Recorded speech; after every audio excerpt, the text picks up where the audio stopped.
So besides that, those 4 events, which are probably one of the most fortunate times of your life, are there, or were there any other times where you were lucky or blessed or fortunate? Definitely, yes. As a second fairly major point, that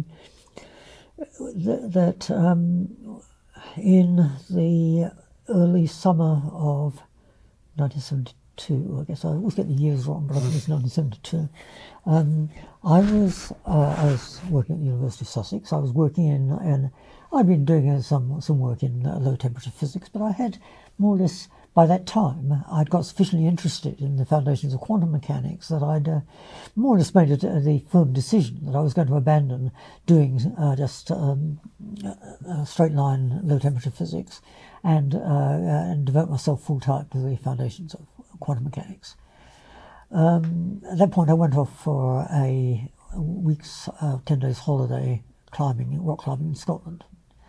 While I was a few days before I was due to return to Sussex, I had, for some minor administrative reason that I don't recall, I had to make a phone call back to the University of Sussex.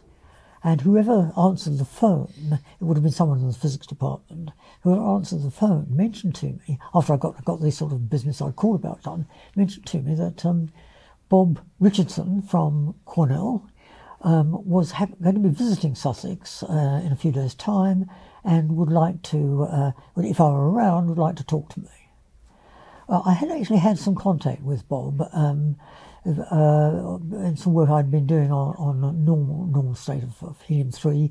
He'd actually done an experiment and I had done the theory, and we'd done it, as it were, in ignorance of one another's work, but then found that they did actually match up. So I had quite a sort of pleasant experience with him, and I thought I would like to talk to him, but on the other hand, I was enjoying my climbing holiday. And so I think when I had to make the decision, I think it's basically the toss of a coin, and probably it was raining that morning, so I decided, I probably wasn't going to get a lot more rock climbing done. Why not just go back and meet Bob? So I did, and that's when Bob told me about the NMR nuclear magnetic resonance experiments on helium-3, and got me thinking about them. And in some sense, I did get a head start on a lot of people, because this was some weeks ahead of the actual publication of the results of the experiment.